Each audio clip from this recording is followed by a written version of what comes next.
All right, all right. Welcome to another exciting episode of The Real Deal. This one's going to be special because I'm going to have a guest on here. Well, she's not really a guest. I'm not even going to say she's a guest. She is podcast family. She's been on the show quite a few times, but it's just been a minute. So looking forward to catching up with her. But before we get into it, let's hit that intro.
Kind of a strange week this week because I've been under the weather, but getting through it. So you can follow the show on all social media platforms. You can follow me on at Get the Real Deal on Twitter, Facebook, Instagram. There, I'm all over there. Follow the show on YouTube, the BS3 Network on Roku, the Roku channel as well, and yeah, Spotify, Google Play, Anchor, wherever you get, like I said, wherever you get podcasts, you can find us there. So, well, I'm not gonna keep my guest too much longer. I'm gonna bring her in. Again, like I said, she's not a guest. She is podcast family. Excited to get her back onto the show. It's been like about 3 years. We were just talking before, and she's been busy, so a lot of things have changed. She is on CBS 42 News. She's a sports anchor, Alabama alum. So welcome to the show, Arielle Schafer. Hello. Hey. Welcome back to the show. Thank Really you. appreciate you coming on and appreciate the time. And thank you again for coming on the show. Thank you for having me. It's been way too long. Yeah, it's been way too long. It's been way too long. But yeah, I know with everything's going on, you transitioned, you graduated, you Yes. transitioned, former D1 athlete, and that whole thing. And then you said you're just finding your path. You we'll talk about your career and everything too. But how have you been? And welcome back to the show. Thank you for having me. It's the happiest I've been like in such a long time. I mean, I Okay. feel like, I'm finally at a place, that I know, and it's a dream to be able to cover your I feel like old walking around campus now because I'm I only graduated 3 years ago, but it's been really full circle for me. And also too, I've been really good about covering Auburn as well because as an Yeah. Alabama fan, you're like, oh, Auburn, but Auburn that they have some special stuff going on down there too. We'll have to talk about them. It's been a pleasure. Birmingham's great. My family's great. I just I was talking about with my best friend from high school. I feel like everyone's now in a weird stage of life. Like everyone's moving forward with Yeah. all this grown up stuff. And it's like, whoa, can we fast forward back to a couple of years ago when we were in college? Yeah, no, I've been great. That's good. I'm glad to, like I said, I'm glad to get you on. And we've done quite a few of these shows together. We did some media stuff, and we did.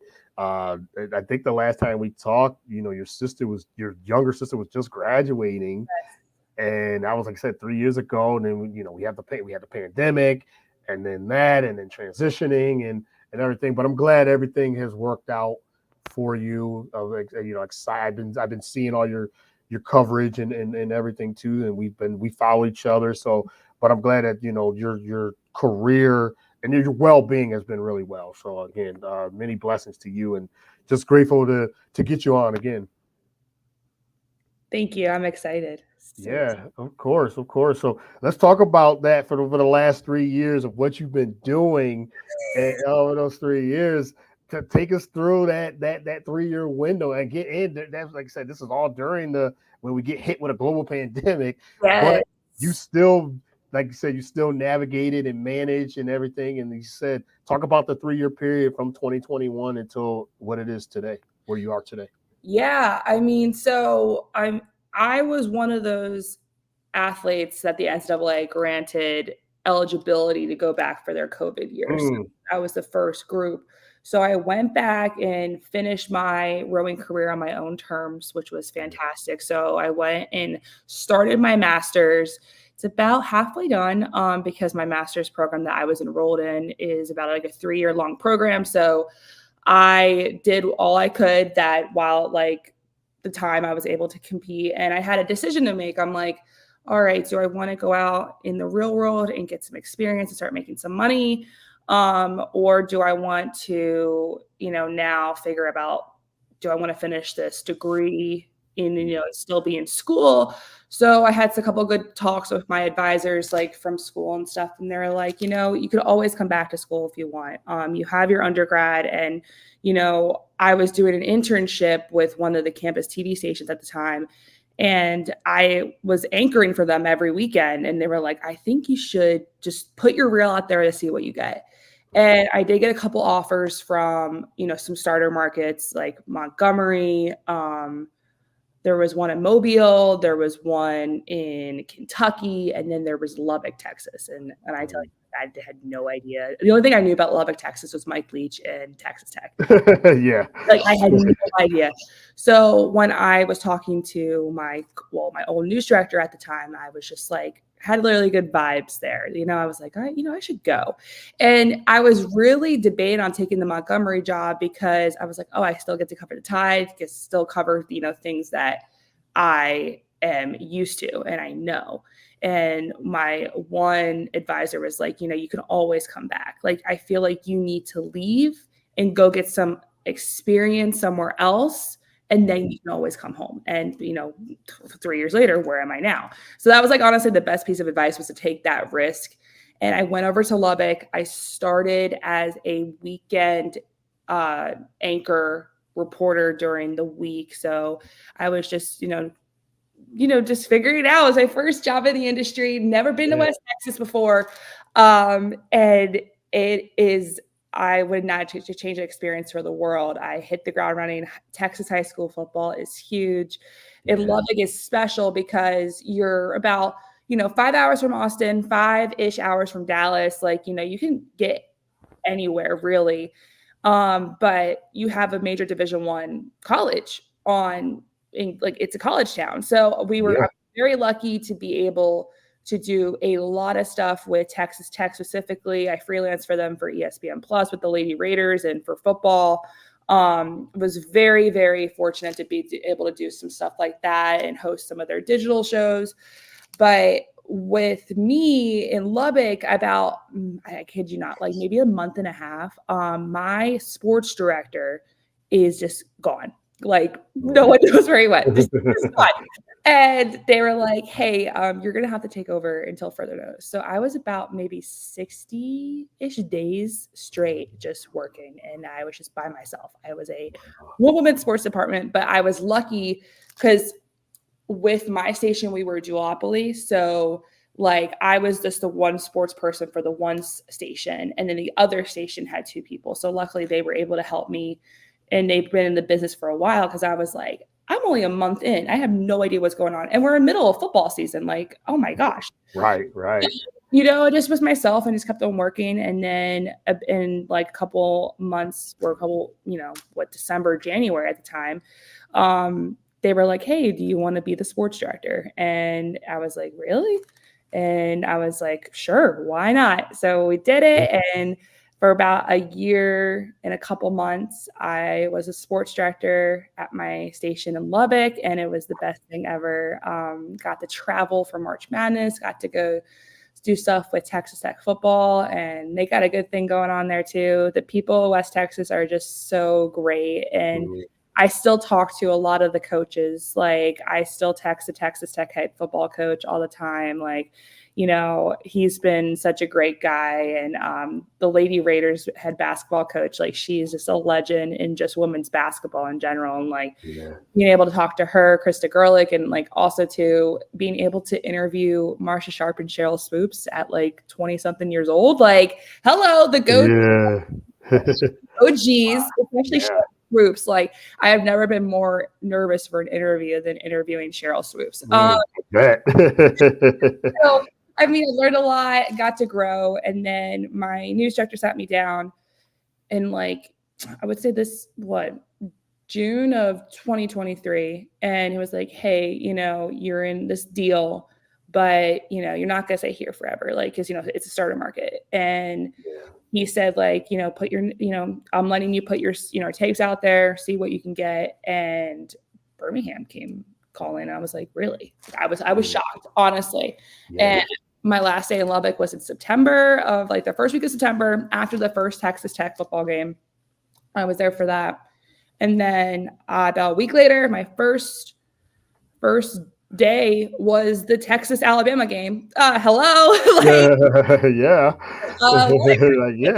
Right? And then, I've been in Birmingham ever since, and it's been really good so far. So that's a very long-winded journey, but it's been one crazy. But that's the journey that I wanted to hear. I wanted to hear from you because I seen what you were doing from just watching and just observing and what you post and things like that. And I was just sitting back like, I just remember us talking. We said 4 years ago we were talking about. I remember you used to say like, I just want to get some reps in as an anchor or just a reporter. I remember this, and you just were like, I don't know if I'm doing this, am I okay with it and everything. And then to see the progression from where you are today, you said being a sports star, being thrown in the fire, really. And like I said, not really knowing like, okay, I have a little bit of experience, but I'm just learning on the fly. But that's just how much I knew like you were going to do well because of the hard work you put in, of the dedication you put in, and you use that from your D1 rowing of just being a teammate, being a great teammate, and now in teamwork. So okay, I'm a one woman band, I should say, and now to where you are today, which is I thought that was a great journey. That was a really great journey. Absolutely. And like, honestly too, I had a lot of people in Lubbock that I still speak to that really helped me during that time in order to grow. People who have been in the business for quite some time and just saw something special, I guess, in me, and really were just dedicated to help. So, I mean, those guys are a major contributor, to where I am now. And I'm thankful for them and just everything they've done. Yeah. And the support, I'm sure that's always a big thing to have that support system, strong support system, including your family, and what led you where you are today. So let's talk about getting hired back in Alabama, CBS 42. Talk a little bit about. I know that was like one of the most exciting, as you said before we start recording. This is like the happiest you've been in this journey. Talk about how that all came about, and you've been since December, right, of last year. Just talk about that, the time frame of what you've been doing there for CBS 42. Yeah. So I applied and I didn't think I was going to hear back, honestly. I didn't know if I was good enough to come up to a market like Birmingham because I still, again, maybe I was hitting my 2 years in the business. Like, I was still like, didn't know if I can make that big of a jump. And they just saw something special in me, I guess. And then I went through a bunch of interviews and went through the process. And I, talked to my current sports director now, who I adore. He's fantastic. And they were like, and I think also too, like, me being a former Bama athlete did help too, like I did, I do know a lot of people. I knew I knew where I was going. I knew the coverage zone, like that did help too, just having some knowledge of like the area and stuff. And and I had some good recommendations, and then they were like, hey, would you like to come up to 42? And I was like, Absolutely. So I had like about 2 weeks to pack everything up, from London. Move here, found an apartment, and apartments are, oh God, everywhere. Apartments are getting out of control. Yes. Yes. Yes. Oh Yeah. my Everywhere. gosh. My mother was the MVP of the apartment hunting. And like my parents were so sweet. My dad flew to Lubbock. We did my last show and everything. He got to like go inside like some Texas Tech stuff, which was cool because he's That's never cool. really seen anything. So he would love that. And we drove. We literally drove all the way from Lubbock to Birmingham in like a day and a half because I had to like get here, get moved in. My mom flew down. They helped me move in. And thank gosh for my parents because I was starting like a new job at the time. It was Texas, Alabama. Like I had to work, So so my parents were fantastic with that. But yeah, no, it's been great. SEC football is just, I love SEC football. I got to travel like on my own to Texas A&M and film and do like, report and stuff. And that, man, College Station is cool. Yeah, I'm sure. It I got to go to a lot of crazy things. The first Bama game besides the Texas Alabama game, like away game, was that game against South Florida. So I got to go to Tampa. I got to go to the SEC championship, and now we're preparing for basketball season because it's been really cool. But Alabama high school football is legit down here too. There's just so much going on. Like I have been able to cover so many different sports. I've been able to go. There's like so many colleges around us because you have to remember like UAB and Stanford are big too. Big too. Yep. I'm going to Stanford today actually too, and yes. And they're trying to break this attendance record because the last time they had over 1,300 in attendance was when Steph Curry played for Davidson, and he came and played. So it's really cool.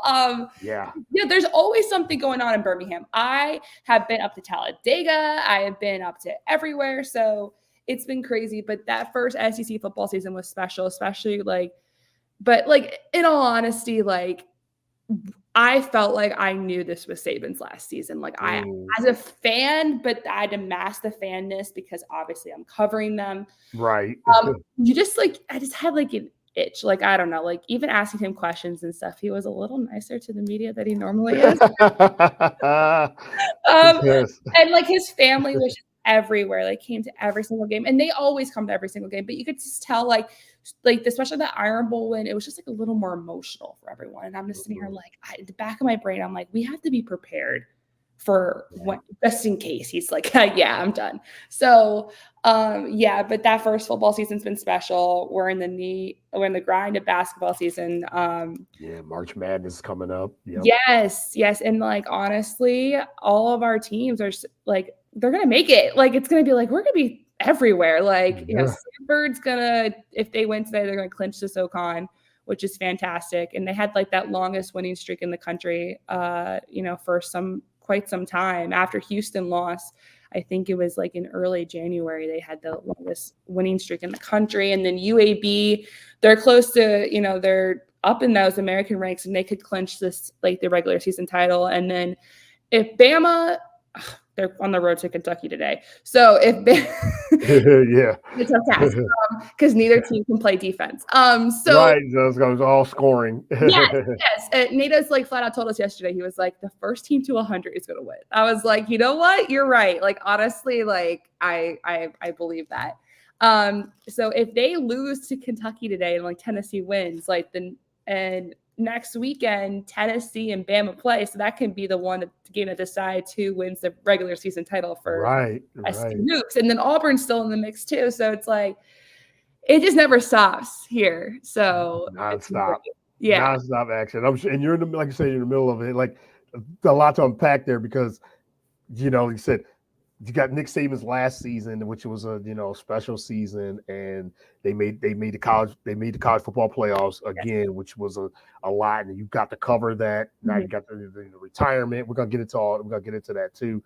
But as you said, that was like your first season to do that, and then to come to find out, oh wait, this is Nick Saban's last year, and this is my first season covering this. So I'm sure, like as a fan, also, but you said you had to do it as a sports reporter anchor too, just to not to show your fandom, but you said you're a fan too, so you just have to you had to do that too. But that was a special season this past season. Yeah, it was. And it was cool to see a team that literally was everyone wrote them off. And it was cool to see the leadership of the guys like Malachi Moore and Jalen Milroe and some other guys too, just be like, yeah, no, like we're going to keep on fighting. And I think it was really cool that like everyone in the way after that Texas loss, and especially how they played against South Florida with all those quarterback struggles and then Milroe being benched, but he wasn't benched. That's like, and that's what people don't realize. So like someone who was there at the game, they were just trying to see who could be QB2 because no one really knew. And, it wasn't like he was benched. Like he didn't do anything wrong. It was just like, I mean, the kid still had like 300 yards or something and like 2 touchdowns in the Texas game. It just that one interception, everyone's like, oh, Milroe, blah, blah, blah. He's not the guy. He's not the guy. I'm like, well, no. He's trying to fill the shoes of Bryce Young, number one. And he's also trying to be his own person. Like, I think this one thing was cool about this Alabama team this past year was like, they weren't your traditional Alabama team. It's not what you were expecting. I think with the talent and stuff. Right. Yeah. And I think it was just like fans had to like realize like this is a new era. Like, and this is something that Coach Saban wasn't used to, the players weren't used to, and they had to adjust and learn what their strengths were. But the strengths were that they came together as a team. And I think that was really, really cool. You never would think Alabama would be an underdog in some situations. And a lot of times they were, but they played phenomenal in SEC play. Like they got that win against Texas A&M was a big one. The win against Tennessee was huge. The Auburn game. And, people were like, oh, should they be in the college football playoff? Because, they barely beat Auburn. When you're in a rivalry game, it does not matter how bad that team is that you're playing. Like everyone just plays harder, and especially with the Iron Bowl. And that's why we love rivalry week and stuff like that, because it brings the best out of everybody. But yeah, no, it was really cool to see what those guys did, especially the way they attacked the SEC championship. Like that was incredible. And honestly, like they played Michigan well. It was just some early, some mistakes that they made early on in the season caught up with them. But hey, I mean, they still have a lot of talent. And, now with guys, now this new era, which is like crazy. A new era, just to say that, right? A new era of football. Oh my goodness. But you're like, everything you said was like on point because as you said, you got to witness this special season of Alabama football, different, but a special season. And they still, throughout everything, they still made it to the college playoffs, college football playoffs, and it still almost beat the eventual champions of Michigan, gave them a game, and it came down to, you said, a couple of plays, and next thing you know, Nick Saban's in another championship. If things would have just turned out right. Now, yes, you said it just some of the mistakes, it caught up to him at the end of the game, but it's still no one even expected them to even get to the college the playoffs, but they did. So they got on a good run, and they did. So I got a couple of comments here. Your former co-host Nathan Ramachandra says, "How are you been?" So shout out to him. He said, "Keep up the amazing work."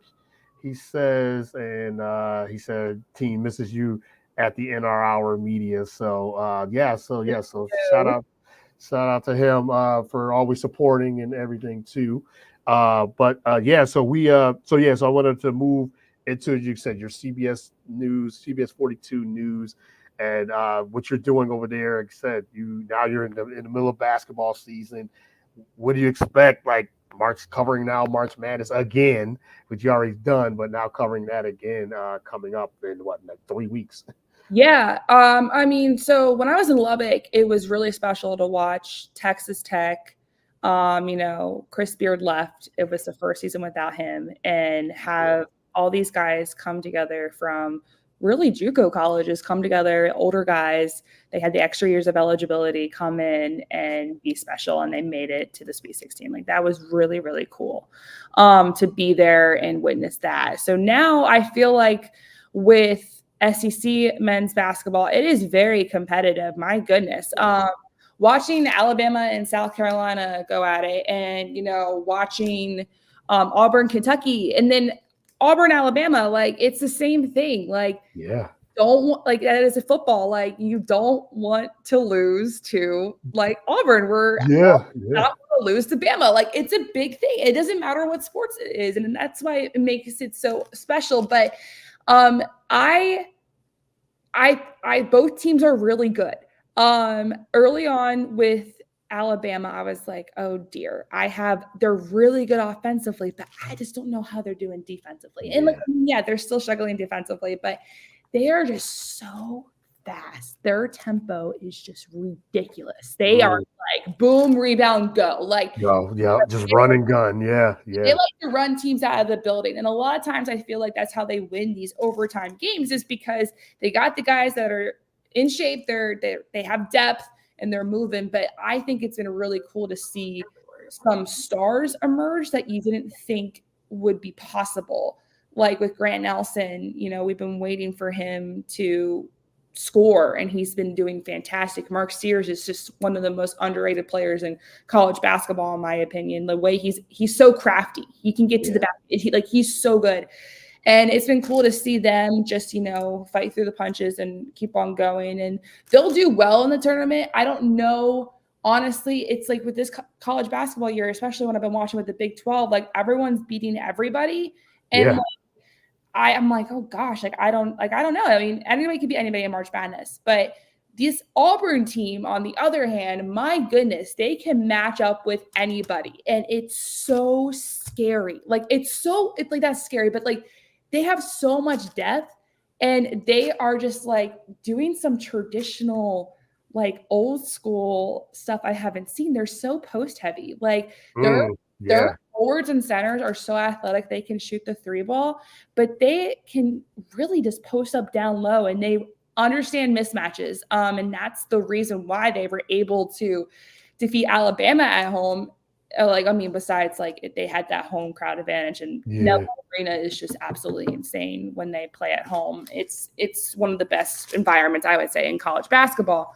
But Bruce Pearl literally was like, I just wanted to, there was a lot of mismatches because Alabama is a little bit smaller than Auburn is. And he was like, I just wanted to expose that and just show that, winning the game down low is still important and still crucial in college basketball. But I'm spoiled. I have two great SEC teams. UAB basketball is so fun. Oh my gosh, Andy Kennedy has something so special going on there. And the guys that play for him are, coming from, some, junior colleges, moving up. They have this one guy, he played 1 year junior college, but he only played one season of high school basketball, and he's the leading candidate for the American Conference Player of the Year. He's just insane, pure gosh darn given talent, something you can't teach. And Stanford, like I said, they're great. And then we have SEC women's hoops. It was really cool to see South Carolina come and play Alabama Auburn. It was really cool to see Alabama take on LSU, which was so cool. Again, I'm spoiled. I'm spoiled here. You got such good. I mean, on the men's side for basketball, basketball, men's and the women's side, SEC basketball. You talked about with the women's with LSU, with South Carolina, the way they've been as dominant as they've been, with Dawn Staley leading the way again. Just like I said, you're in the heart of it, of all of it, and you get to cover a lot, all of that. So that's amazing. Just to be able to be in the middle of it all. Yeah, and a lot of people don't know about Birmingham is that we have a lot of professional sports, and we have a lot of we have a G League team from the New Orleans Pelicans, the Birmingham Squadron. They are fun as heck to watch.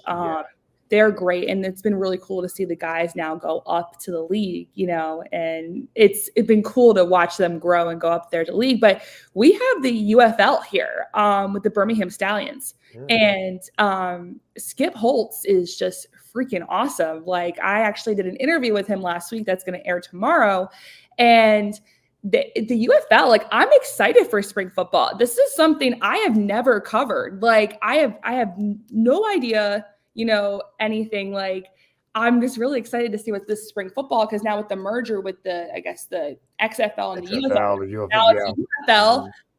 And I'm excited for that to start. So we have a lot. We have a minor league baseball team. We have with soccer, I'm still getting used to, because I still know soccer as well. They're not like the top tiers, like they're like the middle tier. I don't know, like they're still professional, but the soccer has so many tiers that I have to figure out. Again, we got everything here. And then we have Dega, the Geico 500. That's going to be my first Talladega experience. So that's gonna be cool. You just got it all. Like, you're doing it. Like you said, you're just showing the versatility of all the things that you're able to cover. You said, but that's such a sports town, a sports state. It's like, you're like, we got everything here, and on top of, there's always something to cover. And that's I'm excited for your continued growth on covering all those things and everything too. But I'm not gonna keep you too much longer. I know, like I said, we could catch up. We need hours. I know you got some things you got to do, because you said you got to cover these things later on too. But let's go back to Nick Saban and talk about the retirement and what that meant. I mean, what he meant to college football in general, but Alabama football from your landscape, from where you are, and what he's getting ready to do after. He's going to be on College Game Day, which it all fits. He's been the voice of SEC football and college football for years, when it's not the greatest coach of all time in college sports. But college football, what do you think of? What was your take on Nick Saban retirement and what he's getting ready to do later in this back end of his career? Well, I mean, it's like one of those, I think, scenarios where it's like, where were you when you found out? Yeah, right. Tired. We were prepared as a station, just in case he did. Would file video and trying to crunch 17 years at Alabama into a 4-minute package or whatever. And I actually was off that day. I was just got done working a 10-day span. And I was like, all right, it doesn't look like anything's going on. I'm going to put my phone on Do Not Disturb. I'm going to go to the gym. Why not? Let me treat myself. Yes. So I'm on the treadmill and I'm running. And my mom, because with Do Not Disturb, I guess the emergency settings, if you have emergency contacts, they can get through. And my mom calls in. I'm like, I just talked to her about an hour ago. Something must be happening. She goes, where are you? And I'm like, I'm at the gym. Why? She goes, Nick Saban retired. And I kid you not, I screamed, what the and I stopped right now. People probably thought I was insane, because I knew. Then my phone was blowing up when I finally turned it on. Where are you? Boss was like, we need to get down to Tuscaloosa. So I went down. I had 4 straight days of coverage with him, because, I felt so stalkerish, because we had to camp out of and I had to do Nick Saban Through the Ages package. It was about 4 minutes long, covering 17 years worth of stuff. And he's had so many draft picks and so many wins. And I think the most impressive thing is he had about close to 300 kids in his program get degrees over 17 years. And that's impressive. Because a lot of these guys are going to the NFL, and the fact that a lot of them came back and got their degrees, that to me was very impressive. And actually, as a former student athlete, that was really is too. that's one of those stats that you don't realize about him. And him and his family are just, they're legends forever. I mean, they've done so much for the community. And it was sad, honestly, watching him walk out each day out of the office. You're just like, oh gosh, this is legit. And obviously he did the sit down with ESPN with Reese Davis, which, who's better than Reese Davis, an Alabama alum, obviously one of the best storytellers of our generation. And we got, we didn't media to get a chance to talk to Saban, obviously. And I don't blame him because he's talked to us a lot, like local media. He did like national media, but we got to talk to Reese Davis like right after the interview, which was like awesome. We got to interview him, and it was really cool. And I gave players space. I did not want to force myself and try to like talk to them because I went through a coaching change. Like I know it's not as football, but I was so scared. I was like, what's going to happen? Like with scholarships and like stuff like that. Like that's like you come and play for a guy that you thought was going to be there forever, the greatest of all time, and he's retired. Like, I was like, you know what? I'm not even going to bother. Like, I'm going to give them their space. I'm going to give them their time. And I went and found other avenues of interviews and people like we could talk to.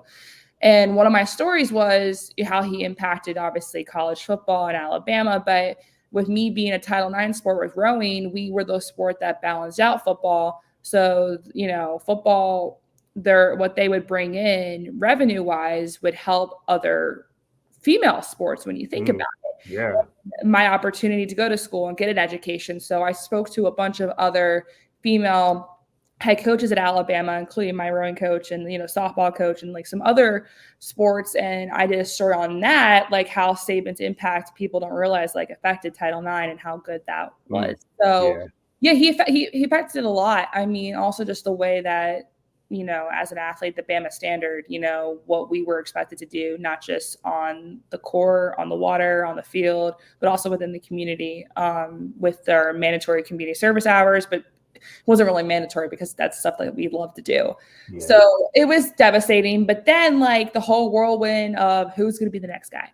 And it was like Dan Lanning was getting passed around, and like, honestly, like social media was so weird for those 4 days. Yeah. I felt like some of these coaches like Lanning and the Florida State coach and Steve Sarkisian, when they posted like I'm coming back, I felt like it was like they were fifth years like announcing their like oh, I'm back. And I'm just like, all right, well, another one crossed off the list. But I mean, it was so exciting to cover Kalen DeBoer coming in, being at the airport, and then following him to the offices, and just the community, just like it was packed. Like it was insane the amount of people that showed up, and it was so cool to see that. And then also cover his introductory press conference, the final day of coverage, and he is a gem. Like, oh my gosh, like they got their guy. He is a player's coach, absolutely. You could just tell, like, from a couple of questions when I got to talk to him, like how he is. They're in good hands. I think they have the right guy. It's just that first season is just going to tell a lot, and you just know. But he's bringing in a great staff, and you can just tell, like, when you have guys like Malachi Moore and Jalen Milroe stick around, you could tell like this guy's legit. You know what I mean? And and I'm excited to see where they go. I'm excited for him. I'm rooting for him, but also as a journalist too, like I will make sure like, we cover everything, but he's a guy that I'm rooting for. Absolutely. Just from what I see, what he did with Washington and what he did with Michael Penix. And I mean, Jalen Milroe should be a Heisman candidate underneath DeBoer. So it's exciting. It's exciting, this new era. Yeah, and that's the thing. Like, there's going to be pressure, of course, because of who they're replacing. They're replacing Nick Saban. As you said, it's the most decorated run in the program history. On top of that, it's like 2 full decades of a run, like 6 national championships, 9 SEC titles, 206-29 record.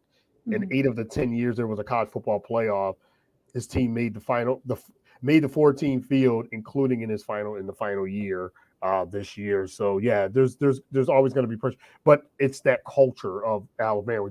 They talk about that all the time, of culture of good programs in general, whether it's football, whether it's softball, whatever. If you have good culture as a program, everything else will come in place with the athletes and the school, the community, and everything else. So it just seems like Alabama culture in itself, SEC culture, but Alabama culture itself is just it's a great, seems like a great culture to be around. You've witnessed it, you've been in it, you've been an athlete in it, you cover it, so you know all about that culture. Absolutely. It's exciting. It's exciting to be and start another coach's new journey, and like you think about it, he had one hell of a, like, I don't even know how to say hell, but like one heck of a week. He was coaching in the college football, playoff final, and then like 5 days later on a plane to Tuscaloosa to take over one of the winningest programs, one of the most historic football programs in the country. Right. Like, my guy, like I asked him, I was like, "Are you tired?" Like, yeah. like, are you really tired? Right. He's like, it's just been, he's like, his adrenaline is like pumping, so, but I'm excited to see. He has 2 daughters and, a beautiful wife, and, they seem like they're going to be like the next, first family of Tuscaloosa, which is it's crazy to say that. You probably never thought, like, you knew this day was coming, but is it really here? Right. It's like, Saban's retired, and I was going to ask one more on Saban is, now that he's going to be a college football and NFL draft analyst for ESPN, doing some game day. What do you think of Saban now transitioning into that field now with media, which he never really, to say it, I'm not saying like he never really wanted to talk to media. Sometimes there was times where but when you get him talking football, he's a football mind. He's one of the greatest minds in football. He loves to talk, to discuss that. I remember when I think it was him and Bill Belichick did a coaches thing. They did something on ESPN where it was just them talking about that. So you get him open up about analyzing football, that's what he's gonna do. I think he's gonna do real well with it. What do you think of Saban now transitioning into media, which he never really really liked in some way? I mean, I don't know if it necessarily he didn't really like it. I think just with him, like, he's just a no BS person. So like, right. Don't there'd be times where there'd be some people would ask like those like questions trying to go viral moments, and say, like, shut that down. Like, you know what I mean? Like, I learned with like a coach like that, you have to just be very straight to the point, and you just don't be, don't try to, do all that hoopla and stuff just to try to over the top. Right. Yeah. And like, it's going to be interesting. I definitely think it's a good pick for him, and I don't know if he's going to replace Coach on College Game Day eventually with Lee Corso. I have no idea, but I kind of expected it, especially because like when we were stalking, like camping out. When you said camping out, right? Like, we saw a bunch of ESPN reps go in, we're like, okay, they're going to try to get him to sign like TV deal and stuff like that. That makes sense. But yeah, no, I think he's going to be great. He still will be some sort of special advisor to Alabama football too. Like, he will have an office now in Bryant-Denny. So he will still be heavily around.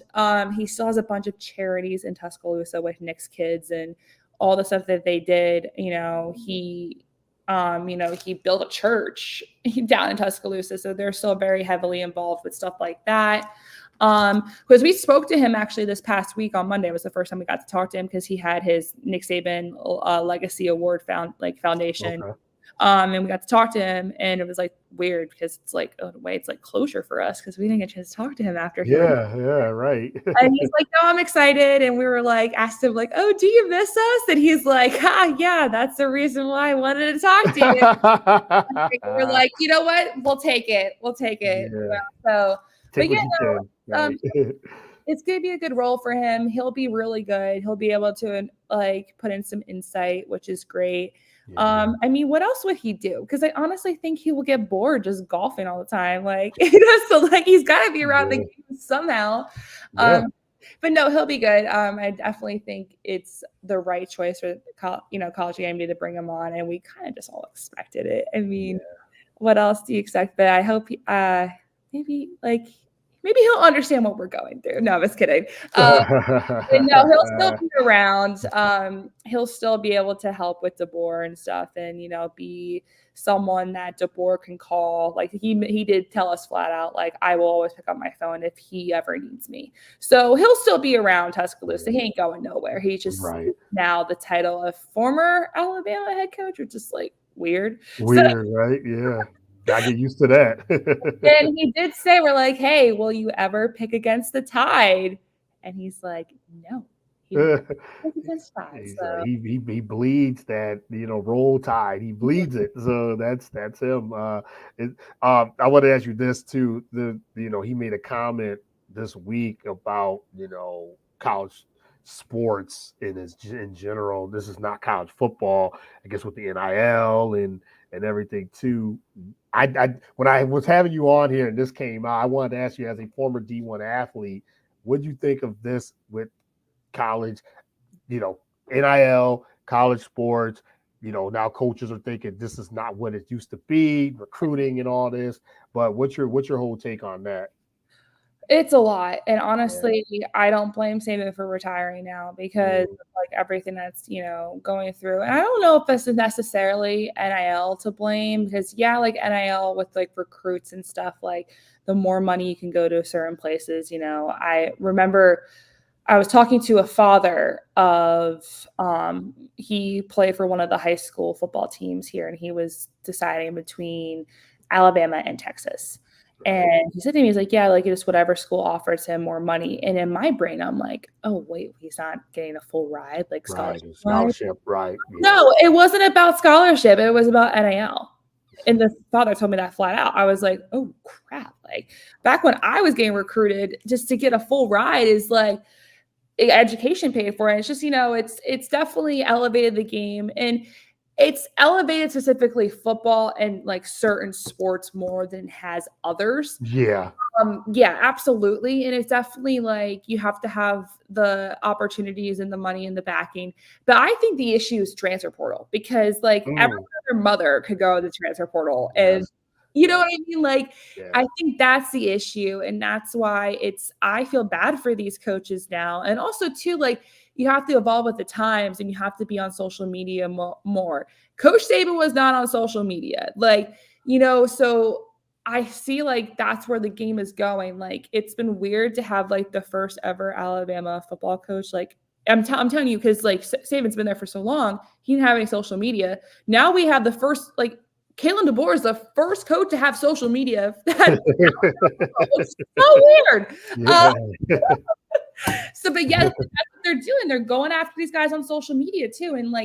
And that's just to be able to stay ahead and everything. So I would not want to be a college football coach at all, because of everything that's going on right now. And it's just like, I still think it's still the game of football still playing at like, the purest level, hopefully still with college sports, but it's kind of like diluting, especially the transfer portal is diluting, I guess, the purity in a way. Yes. Agreed. Yeah. So it's just interesting to see how it moves forward. But, NIL, like one thing that I respected Texas Tech in the way that they do their NIL is there's NIL's community service based. Okay. So they have to go out in the community and like, like it's not like, oh, they're getting paid to show up to an event, but like they're using their platform and their name, image, and likeness to go out and, maybe help, a local business or, help stuff like that but they're getting paid by a collective to go out into the community and serve, which I mean, it's like double-edged sword. Like, okay, like they're getting paid to go out and serve, but at the same time, like at least they're doing that than rather just having like a brand deal. Like, you know what I mean? So that's one thing I respected with Texas Tech and the way that they approached their NIL, and they have one of the largest NIL collectives in the country. So that was really cool to see and also cover too, because this was new for reporters. Us trying to understand these NIL rules, it was new. And also it's covering this transfer portal stuff. Like it's new for everybody. And I just hope just down the road it doesn't dilute it, you know.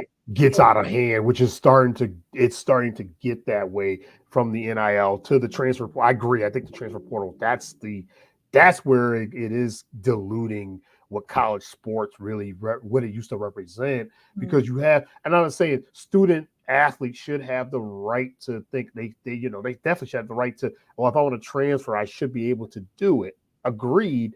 But as you said, it is fundamentally altering how recruitment is for coaches and even for fans too, and media. But even for fans, it's more, I don't even know who's going to be on the team next year. Like, you might follow a team and then you're thinking, oh, that player transferred.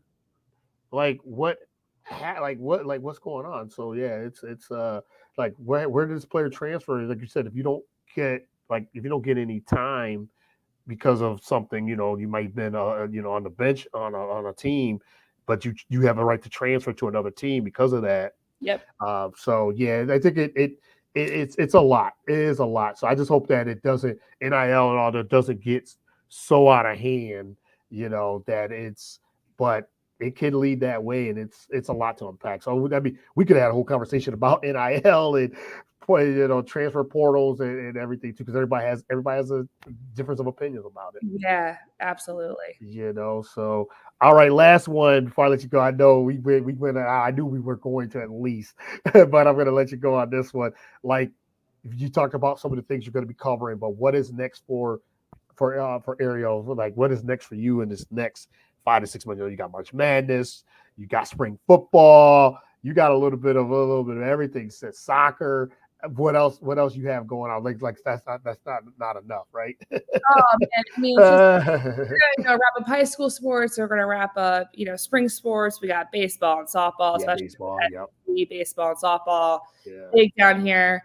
We have spring football. We got Dega. Let's go. Yes, Dega. Yep. We go all out on Talladega week. It's gonna be really fun for me because I think it's just really cool, and like one of my first gigs when I first got here, because there's like a fall Talladega race, and that's not like nowhere near the scale of the spring, the main one with the Cup Series. So I got to drive in one of the cars, and I was like, oh my God, I mean, and I had a GoPro, I had to hold one of those GoPros. Yeah. 250 miles per hour, whatever the heck they go. And we couldn't air a lot of it because I was just cursing up a storm. Because I was taken close to the wall, and I'm like, oh, bro, no, we're going to die. Yes. I can't imagine how they all are inches from each other going that fast. So I think that, professional driving is just so interesting. But it's just going to be continuing to grind and get better and then get ready for that first college football season. I mean, spring football for them, with A-Day stuff, like Auburn, they start with, Hugh Freeze, they start on Tuesday for practice. So we cut anything football down here is it's got to be, main, that's the priority. But for me too, being a female here, being one of the female reporters here in this market, I always like to try to have at least one female sport aspect in my sportscast. That to me is so important because I was a former athlete too, and we have to show female sports as well. And we're just spoiled. Like I said, we're spoiled with everything here. But the main thing for me over the next couple of months is continue to grow and get better and just keep on chasing those dreams and goals and make those connections, because I'm in a great place to either stay here for a bit or, move on. This job here could help me excel and move forward to wherever the heck that's going to be. I don't even know yet. I'm just right. I'm going to have for breakfast today. You know what I mean? Your day to day. Yeah. So it's just going to be exciting. And we'll go into my second SEC football season, which will be great. It's going to, again, weird without Coach Saban, but you got to. Oh, I love it. I just enjoy just catching up with you. And Just like I said, we did a few shows before, and I knew we were going to go at least in a good hour. So Yeah. I'm so glad. I'm so glad you responded, and you were like, yeah, I got some time. Let's do it. So Absolutely. I was super excited. So, but let everyone know where they can follow you on social media. Again, I appreciate you coming on. And we can't wait another 3 4 years. I mean, No, I know like life happens and things like that. So, but we cannot do we have each other's phone number. We have each other. We could text and all that. You know, I'm always a text away. So if you wanted to absolutely. get on and just even vent about something, just let me know. I have the platform for you to do it. Or you want to just we could just talk about just sports media. You know, we've done that. So everything. But let everyone know where they can follow you. And again, appreciate you coming on the show. Yes, appreciate you having me on again. Always respect everything that you do and the hustle and everything. Just Thank it's you. freaking awesome, and you're doing great things with this podcast. It's been cool to see you grow over the past, I three, appreciate four that. Thank years. you. But yeah, you can find me on Twitter and Instagram. So my Instagram is Arielle Schafer TV. And my Twitter is Arielle_Schafer. Yeah. So we're Arielle Schafer TV, just, all that good stuff. Yeah. YouTube, Facebook, all that good stuff. Yeah. Yeah. What are you most active on? Because I know things have changed in the last 4 years. Twitter has become X and I still call it Instagram. Twitter. Me too. I call it Twitter. I don't call it X at all. It's still Twitter. I don't say formally Twitter. I say Twitter. I Mhm. said follow me on Twitter here. Yeah, that's it. So yeah. Yeah. But Yeah, I love Twitter. I because that's like so as a journalist, that's the fastest way for me to get information out. yeah, Like true. honestly, like Yeah. so I love Twitter. I Instagram I do enjoy. I don't know how to do TikTok really, so Yeah, I have don't a follow TikTok me too, on. but I don't know what I'm doing there either. I just upload videos usually. That's Yeah, it. I'm still trying to figure out how to do that. So Yeah. I don't understand. My sister, she's the TikTok guru. Yeah. So she helps me out with it. But I'm like, Yeah. oh gosh, like I'm only 26 and I don't even know how to work stinking TikTok. So, but yeah, no, Twitter is what I'm most active on. Advon. All right. Okay. Yes. We like again. I appreciate you coming on. I really, I like I said, I've enjoyed just your hard work, dedication. But as we talked about before, you were always saying, "I'm just nervous being in front of the camera." I'm like, "You're natural." Like I seen it from 5 years ago, 4 years ago. So and now where you are today, how comfortable you are, and you said you still get your reps in, you still, but the progression of what you've done has just been amazing. So I just continue that hard work, and I'm looking forward to all the coverage you got. And Thank you. again, we will talk again. It won't take another 4 years No, at all. So, but yes, keep up the good work, Ariel. Really appreciate it. Really appreciate you doing this. And again, I'll share this on Twitter, not X, Twitter. This will be shared on Twitter. I think it's live on Twitter anyway, so I'll just share it. But yeah, I appreciate you and many blessings for the rest of the year, rest of the next couple of years, and wherever it leads you to. I definitely you have a supporter in me. awesome. Thank you. And I appreciate everything that you do too. Thank you. All right. Well, you enjoy. I know you got some work to do. You got, college basketball is March Madness on the women's and men's side. Yes. So looking forward to the coverage of that and everything else you got going on. So again, appreciate it and enjoy the rest of the weekend. Thanks, you too. All right. Have a good one.